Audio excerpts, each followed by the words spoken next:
ఆశ్చర్యం అనిపించింది. యాచకుల నుంచి మొదలు పెడితే, సపాయిల నుంచి మొదలు పెడితే, బిగ్ షాట్స్ నుంచి మొదలు పెడితే, ఎక్కడో పరాయి దేశంలో విగ్రహ ప్రతిష్టను చూడడానికి 2 గంటలు పని సడలింపిచ్చారు అంటే అది ఆ గొప్పతనం ఇక్కడ ఉన్న వాళ్ళకి ఎందుకు అర్థం కావట్లేదు. ఇంకొకటి ఎట్ ఏ టైం అదే రోజు హిందుత్వం అంటే బీజేపీ పార్టీ హిందుత్వాన్ని అడ్డు పెట్టుకొని గెలవాలని ప్రయత్నం చేస్తోందని ఆరోపించే కాంగ్రెస్ అదే రోజు శివాలయానికి వెళ్ళడం ఏంటో అర్థం కాలే. మరి సోమేశ్వర ఆలయానప్పుడు నెగ్లెక్ట్ చేసిన వాళ్లకు ఈ రోజు ఎందుకు శివుడు అవసరం వచ్చింది? ఏం చేద్దాం అనుకుంటున్నారు ఆ రోజు అసలు?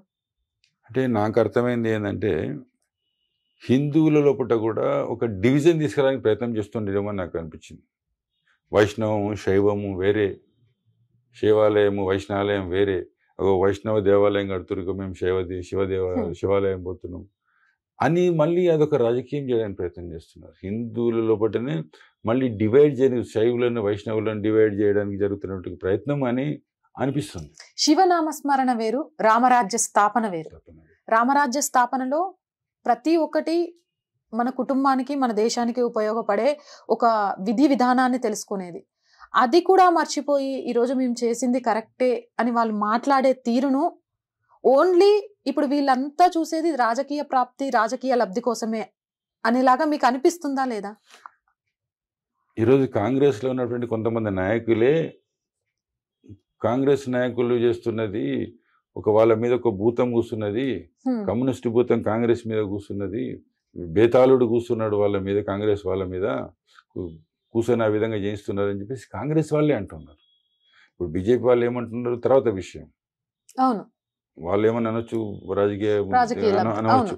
కానీ కాంగ్రెస్లో ఉన్నటువంటి నాయకులే, సీనియర్ మోస్ట్ నాయకులే అంటున్నారు మా కాంగ్రెస్ పార్టీ మీద కమ్యూనిస్టు భూతం కూర్చున్నది, విక్రమ్ బేతాళుడు ఎట్లయితే ఉంటుందో ఆ బేతాళుడు కూర్చొని నడిపిస్తున్నాడు మమ్మల్ని, ఇట్ ఈస్ మోస్ట్ అన్ఫార్చునేట్ అనేసి వాళ్ళే అంటున్నారు. మీకు అంటే అప్పుడు మీరు ఏదైతే కరసేవకులుగా ఉద్యమంలో పాల్గొన్నారో అప్పుడు మర్చిపోలేని ఇన్సిడెంట్ ఏదైనా ఉందా మేడం? ఆ రోజు ఒక చిన్న ఉదాహరణ చెప్తాను. మమ్మల్ని ఫస్ట్ అలహాబాద్లో డిటైన్ చేయడానికి ప్రయత్నం చేశారు. ట్రైన్లో ఉన్న వాళ్ళందరినీ కూడా టికెట్, అయోధ్య టికెట్ ఏదైతే ఉందో టికెట్ చూసి దించేస్తూ ఉన్నారు. నేను మా కరసేవకులతో మేము చాలా ముంగల వస్తున్నాం. మేము అందరికి చెప్పాను ఏంటంటే మీరు అంతా సైలెంట్గా కూర్చోండి, మీరు బయటికి రాకండి.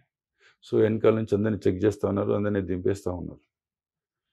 నేను కూర్చున్నా, ఇంకా ఏం చేయాలని అర్థం కాక సరే అని చెప్పేసి ఇంకా 2 కంపార్ట్మెంట్లు దాటితే ఇంకా మన దగ్గరికి వస్తారు. అప్పుడు పోయేసి నేను అక్కడ ఆపి ఎందుకు మీరు టికెట్లు అడుగుతున్నారు, ఎందుకు దించుతున్నారు వీళ్ళందరిని అని చెప్పేసి అడిగాను. అంటే మా ఎస్పీ గారు చెప్పినారు అన్న. ఎస్పీ గారు ఎవరైనా మీకు చెప్పనీకి, వీళ్ళని దించనీకి అని గట్టిగా అడిగాను. గట్టిగా నిలదీస్తే మా ఎస్పీ గారితో మాట్లాడండి మీరు అన్నాడు. పదండి పోదాం. నేను ఎందుకు వస్తాను మీ ఎస్పీ గారి దగ్గరికి, ఆయనను రమ్మన్నాను. సూరజ్ భాన్ అని చెప్పేసి ఒక ఐపీఎస్ ఆఫీసర్ ఆయన వచ్చాడు.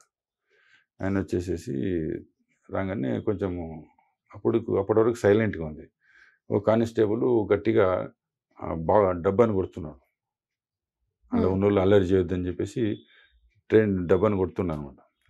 భోగిని కొడతా ఉన్నాడు, కట్టెతో కొడుతూ ఉంటే అక్కడ పోలీస్ జులుం నశించాలి అని చెప్పేసి అక్కడ స్టార్ట్ కాగానే అందరిని అక్కడ నుంచి అరెస్ట్ చేసేసారు అక్కడనే. అంటే ఇక ముంగల కంపార్ట్మెంట్స్ని ఇంకా వాళ్ళు చెక్కింగ్ ఆపేశారు. అక్కడ వరకు తీసిన వాళ్ళని డీటెయిన్ చేసి పంపిస్తున్నారు.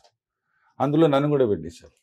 నన్ను కూడా తీసుకొని పోతుంటే మా వాళ్ళంతా అక్కడ ఉన్నారు, నా బాక్స్ ఉంది అంటే నథింగ్ డూయింగ్, నువ్వు రావాల్సింది అంటే ఎస్పీ గారు ఆయనతో నేను కదా మాట్లాడింది, నన్ను ఖచ్చితంగా వాళ్ళు టార్గెట్ చేశారు. ఏం చేస్తాం సరే అని చెప్పేసి అందరు పోతుంటే మరి నా బ్యాగుని తెచ్చుకుంటుంటే నా వెనక 2 కానిస్టేబుల్ని ఇచ్చేసి ఈయన వెనక పోయి బ్యాగ్ తెచ్చుకోండి అని చెప్పినాను.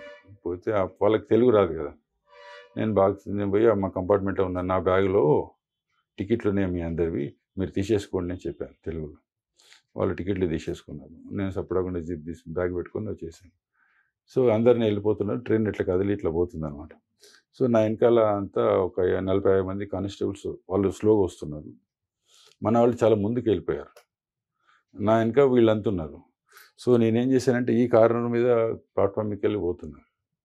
ఈ కారణం మీద ప్లాట్ఫామ్ నుంచి ట్రైన్ స్లోగా మూవ్ అవుతుంది. లాస్ట్ కంపార్ట్మెంట్ రాగానే ఊరికొచ్చేసి కంపార్ట్మెంట్ క్యాచ్ చేశా కానీ నా కాళ్ళు చేతులు వణుకుతున్నాయి. ఎందుకంటే అంతమంది కానిస్టేబుల్స్ అంతమంది ఉన్నారు. ట్రైన్ ఆపి వచ్చేసి నన్ను ఎత్తే నా పని ఏమవుతుంది అనేది నాకు తెలుసు. వాళ్ళ దగ్గర నుంచి తప్పించుకొని వచ్చినట్టే ఏమవుతుందో తెలుసు.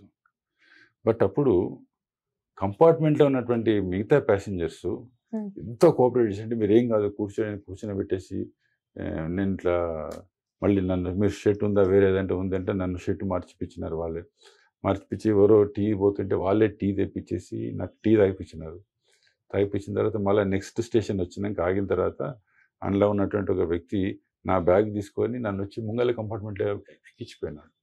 అంటే ఆ రోజు ఉన్నటువంటి ప్రజల్లో పట్ల ఈవెన్ ఆర్డినరీ ప్యాసింజర్స్, ట్రైన్లో ఆర్డినరీ ప్యాసింజర్స్ కూడా మేము చేస్తున్న పని మంచిది చేయాలి, వీళ్ళు సక్సెస్ కావాలనేటువంటి విధంగా వాళ్ళు పనిచేసినారు. నాకు నిజంగా కూడా వాళ్ళు ఆ రోజు నాకు షర్టు మార్చుకు మేము ఉన్నామని చెప్తే ఒక ధైర్యం వచ్చింది. ఒకవేళ నన్ను ఆ రోజు అక్కడ కానిస్టేబుల్ నన్ను ఒకవేళ పట్టుకుంటే నన్ను ఊహించుకోవాలితే ఏం జరుగుతుంది నా పరిస్థితి అని.